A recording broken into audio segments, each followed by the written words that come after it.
Hello and welcome along to Mondo Chelloveck Movies. My name is John and this video is going to be what I picked up yesterday in Newcastle. So first up in CEX, after watching the live stream from Electricgeek channel featuring Tambs, they were talking about this movie here and they were talking about the 4K upgrade that you can get on this series.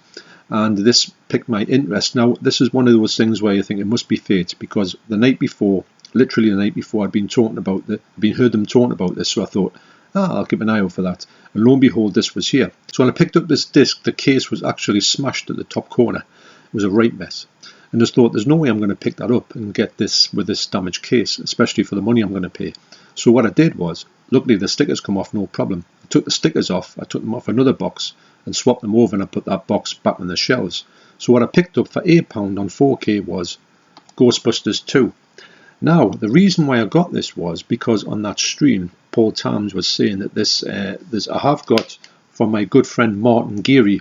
He gave me the 4K remastered Blu Ray on a subscriber mail.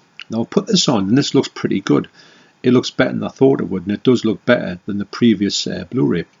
Now, I've heard bad things about the 4K for this, and I wouldn't have went near the 4K of that anyway. I knew I had to get Ghostbusters 2 somewhere down the line, and I was going to get it on Blu Ray, but I couldn't find it anywhere. So, because Tambs said that when he watched this, he could tell a definite upgrade in the quality. It was like kind of like a 4K, whereas the 4K for this one just wasn't anything to be talked about. So I thought, right, I'll get the 4K of this. So swap the box over, and for £8 I thought it was a good deal. So when I put it on, I must admit I thought that the quality on it was much sharper than I thought it was going to be. It's very sharp. The colours on it aren't the best of the colours. I'm thinking they're a little bit more muted, and maybe that's just the way it was shot. It seems a bit more of a colder picture than a warmer picture. But that's not taking anything away from the sharpness of it. If it was meant to be like that, it was meant to be like that. I'd only checked out a few scenes, but I was quite surprised at how sharp it was. It's a much better version than the Blu-ray. So, on that note, I would recommend anybody who's looking for Ghostbusters 2 and you're thinking, is it going to be as bad as Ghostbusters 1? Well, I don't think it is. Now, the only reason why I'm picking up Ghostbusters 1 and 2 is because of the fact that Ghostbusters Afterlife is absolutely brilliant. And it's made me want to go back and revisit these. Now, don't forget, I had no love for this when it came out. I thought it was vastly overrated and I didn't like it one little bit. I did quite like Ghostbusters 2. I liked it more than Ghostbusters 1 because there wasn't that much hype over it. So it'll be interesting to check out this franchise again after all these years and see what I make of it. That's Ghostbusters 2. Also from CEX, for £6 I picked up this movie that me and Paul, aka the 4K chef, linked down below to his channel, we're talking about when we visited London. I'm currently editing all the footage that was shot in London. It's really good actually, and I want to put that together, and that's going to be coming up quite soon. I don't think it'll be out this week, but it'll probably be out next week. And I've got a lot of things to talk about when we went there. I had a great time, and I'm going to try and put a few clips of Guns N' Roses on. Obviously, I don't want to put anything on that's going to get the dreaded copyright strike, because you can't do anything these days and put any form of stuff on without it either stopping your video or coming back to haunt you. But anyway, if you want the sort of music stuff, I'll put that on Instagram, and you'll see the stuff with the music on Instagram. So War and Peace 666, go across there, just look at them videos, and you'll see the ones, the audio, if I can't show it on here. Anyway, but that's coming up probably next week. So for £6 I got Skikar. Where's me ladders? So like I say, for £6 on 4K I got Sicario. Now, I just looked at this and I thought, this slip is absolutely in mint condition, and £6, you can't grumble that. We were talking about the fact that Paul had said, have you seen these movies? And I says, no, but I really want to. He says, oh, you've got to see them, they're really good. The 4K on them just looks spectacular. So I thought, right, next time I see it cheap, I will pick it up. And lo and behold, is this fate again? It was there, and I thought, wow, we're just talking about that movie. And I tell you what, I wasn't expecting £6 on it. I thought it'd be a little bit more than that. So, like I say, the slipcover on here is in amazing condition. The movies itself, the discs are in brilliant condition. So I put it on just to see, give us a little bit of flavour of what the quality is like on the picture. And I've got to say, this looks absolutely stunning. It's one of the best, it's one of the sharpest 4Ks I've ever seen. It's filmed outside, mainly in Mexico, and you've got this desert scenario, and it looks really impressive. Every detail, it's pin sharp. So I'm very excited to watch this. Now, I said to the Debs, I said, do you want to watch this with us? Because this is the type of movie that she loves. She goes, oh, I've already seen it. I thought, but she's looking for number 2, so I will pick up Sicario 2. I know there's a third one coming out on 4K, so I'm going to watch this myself, and then I'm going to get that one watched for her. So that'll be one that we'll pick up on. So if you're looking for a really good, very sharp picture on a 4K, look no further than this one. It looks absolutely stunning. So that's Sicario. So next up in HMV, I've got a movie that I was kind of sitting on the fence with, and I'll tell you why. But I do collect this collection. It is Violent City. Now, the reason why I was sitting on the fence with this one was because this is spine number 71 in the Italian collection.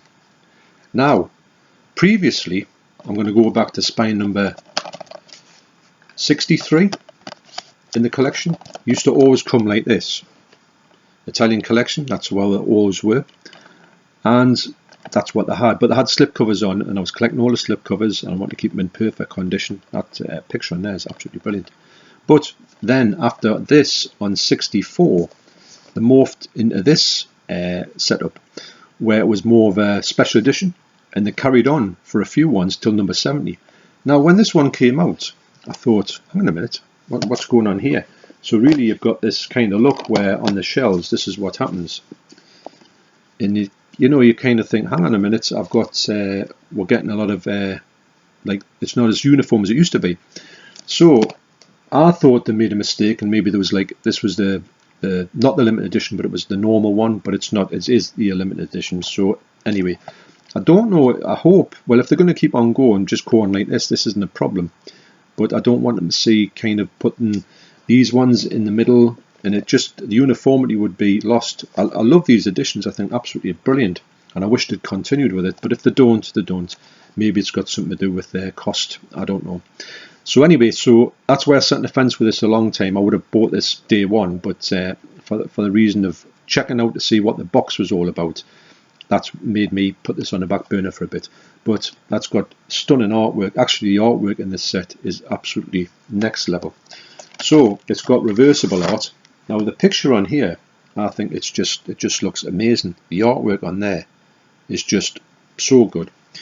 So you do get a lot of stuff for here. You get a blue box, which I'm not too keen on. I will be getting some white boxes, clear boxes, and putting these back in there, because I think it just adds that little bit of premium to them, because they just got that, I don't know, it just looks much better.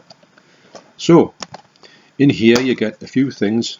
You get 2 discs, and you also get a poster which has got this brilliant artwork on it. And these posters aren't something I would put up. I haven't got the space for them, but I do appreciate them, and I do appreciate looking at this artwork, especially this. I don't know, I've got a really, this one just absolutely looks amazing. I would love this on the wall. I would love anything to do with Charles Bronson on the wall. I think he's a brilliant actor, and I love all this stuff that I've seen him in. Seen him in a load of movies. You do get a booklet in here as well. Now this is the other version of this movie. It's called Violent City, and there's also a version called The Family. Now, what I've noticed about this booklet is you get a lot of really good looking artwork in here, like alternative artwork. And for me, it's one of the best ones I've seen with these alternative things in here. I thought it really caught my eye to what this film was about. I haven't heard of this film at all, but I do know that with it being this Italian classics collection, it's got to have something else about it, because these movies have always been good in this collection. So there's your 2 discs there. And what I thought was, like, this has obviously got 2 different cuts of the movie, but I think it's actually got 3 different cuts of the movie. Now, I checked them out, and I checked out the family version first of all. And I don't know if you noticed this, but on the disc there, it's got a lot to do with Kino Lorber. I'm not too sure what this is all about. Are they working in cahoots with Kino Lorber? Because I know they do work in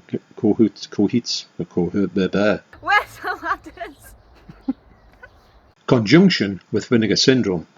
So on here, I checked out the family first. Now that was a 4K restoration.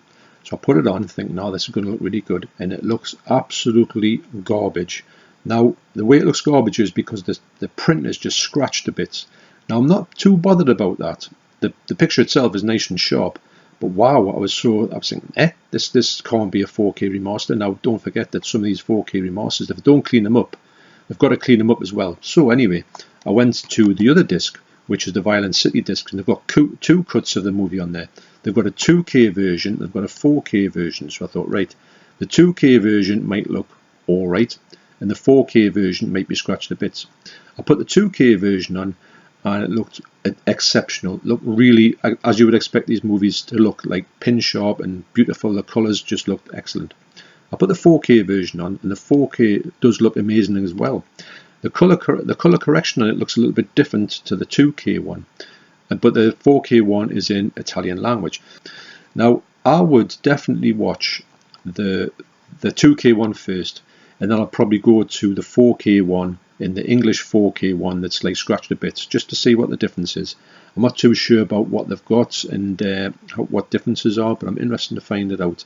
And so if you're on the fence thinking, what do I do with the fact that these boxes now strain from this to this, it looks as if maybe this is the way they're going to go with that.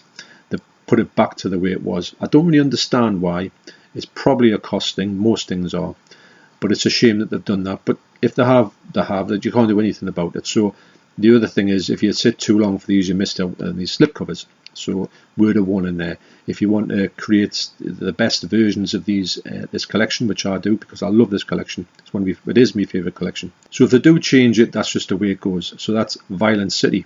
So lastly, from HMV, I picked up a movie that I've been very interested in, but I did think it was quite steep in the price.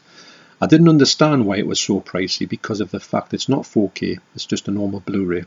And also, it isn't really one of this director's well-known movies, even though I had heard of it before, but I haven't seen it. It is Demonia. Now, this is the Lucio Fulci movie. Now, this is said on the box here. I'll read the blurb from the box. Like many of his contemporaries, godfather of gore Lucio Fulci found his career on a downturn at the end of the 1980s, as the bottom fell out of the Italian horror movie market. While much of his latter-day output went straight to video, these low-budget productions nonetheless offer up some diamonds in the rough, among them this 1990 tale of rampaging satanic sisters, Demonia, regarded as many as his last great film. Now, they're going to say that, aren't they? They're not going to say this is a load of rubbish. But I have heard that after, I would say, around about Manhattan Baby, which is around about 1983, 1984, his movies did sort of tail off and they weren't that great after that. But I must admit the ones I've seen that were after that I did enjoy, like Cat in the Brain, which is the one that came up before this. So personally I do quite like the latter day Fulci movies. I know they're nothing like Zombie, but they've got a certain charm about them which I do like. Now this set here came at £30 and I thought, wow, this is a little bit incredibly expensive for the fact of this maybe being one of Lucio Fulci's not greatest films. But when I saw it there and I thought, right, I did pick it up and I did think it's a lovely big thick set. It's got a really weird way to open. I had to take the shrink wrap off because it wouldn't allow us to open the box if I did. So I thought, right, I'm just going to have to go for it. So in this set you get two discs. You get Demonia, which is a 4K restoration from the original 35 camera negative, and then you do get Fulci Talks, which is a feature-length 2021 documentary by filmmaker Antonella Delito, based on an in-depth career-spanning video interview with Lucio Fulci from 1993. Now that sounds really good. I like when you get retrospectives about Fulci's work, and I always watch them. I just think they're so fascinating. So this box set is quite strange and quite different from the norm. It's strange that they went really all over with this one. I do think that personally they do need to get back to the good stuff with Fulci. There's plenty out there. And I do think maybe this is them starting to do more Fulci stuff, because they went through a period of doing loads of Fulci stuff and then nothing, and then they seem to have been quite sort of coming back into that. So I'll open this up and I'll tell you what you're going to get. Now in here you get this lovely slipcase. Like, it's a hard box one, I'm going to say, but it's folded over as well, so it's one of the ones that could maybe get prone to like shelfware if it's going to be like, you know, if you see it in CEX and that. But this is where the set really comes to life. It's got this really interesting way of folding out. If I can do this without dropping anything, the way that it folds out, kind of. and it's got a lot of stuff in here, so I'll go through the stuff and tell you what it is. So you get 6 art cards which all feature this back artwork. I like art cards for Fulci movies and also Argento movies for some reason. Like I say, I haven't seen this film, don't know anything about it. I think when you get it's hard to see actually Fulci. There's Fulci there. He must be in the film because he makes cameos in all his films, a bit like Alfred Hitchcock. Now I think that these movies are quite hard to get, or they were quite hard to get in the UK. In fact, they hardly got released in the UK, unfortunately. So we don't know what these movies were like. So this is going to be my first time really watching this movie. Hopefully it'll live up to the fact of Fulci's previous work that I've always enjoyed. You also get a booklet here with some great artwork. Now this film, I don't know, like obviously with it being the 1990s, I can't imagine this one being as gory as Fulci's 80s stuff. His movies did tail off with the over-the-top gore. And it's the kind of suffered because you were expecting Fulci movies to always be gory. And when they stopped being that gory, you were feeling a bit hard done by, unfortunately. But I do like the way that Fulci has done his movies, and I will put up with the ones that aren't that gory because I do think that I enjoy Fulci's work anyway, because I think he was a really good, underrated director. And this, about the restoration, it says, Demonia is presented in its original aspect of 166:1 with Italian and English mono audio. The restored high definition master was provided by Coneschel Film. That's probably all wrong. Fulci Talks is presented as an original aspect ratio of 1:33:1 with Italian mono audio. The high definition master was provided by Machino Film. Wow, that's probably completely wrong. So that's your booklet there. So yeah, quite a unique set. I haven't seen Arrow do one like this. Got the back there as well. So yeah, so you're getting a lot of stuff for your money. So yeah, I'm really impressed by this set. It does seem like a strange title to give the really good special edition version to. I love the way that this box opens up. That really reminds me of the Vinegar Syndrome releases. Shame it didn't have a totally hard box, but never mind. I'm interested to see what this movie's like because it's a short film. It's only about 1 hour 25 minutes long, 84 minutes long. So it's easy to watch. I think I'll probably watch this after I make this video. So as far as the picture quality is concerned, I was pleasantly surprised. I thought this was going to be quite a low quality one, and I thought it was going to, with the 4K restoration, sometimes if you've got the bad elements, it's not going to look that good. But it looks really quite surprisingly good. It's like shot outside. There's quite a lot of grain sometimes in some of the scenes, and there's none in other ones. It's one of those mixed bag affairs. And I just I hope that they would do more of his better known work, like Murder Rock, some of the Conquest, like the ones that got like Mad Max ones, the rip-offs that he's got. I'd like to do a few of them. I'd like White Fang. I think that's one of his movies. I'd like that to get out. And there's another one called there's another spaghetti western I'd like to see. So there's plenty of stuff out there still to release from Fulci. Also, I want to see a 4K of The Beyond, but hopefully, and City of the Living Dead. It's got to come out soon. They really have. So that's my thoughts on this one. It's a bit pricey, 30 quid, but it's one of those ones. It's not going to be around for too long, or it might, because it's not really one of his better known movies, it might sit on the shelf and you might be able to get this for a knockdown price. Obviously, it'll come out in a standard version, but I'm wondering if when it does, the Fulci Talks might not come out on the standard edition. It might just be the disc itself. I'm not too sure about that. So, but anyway, on the whole, I'm very pleased with this. So, thanks for watching. You take care, and I will see you on the next video. Cheers. It's good.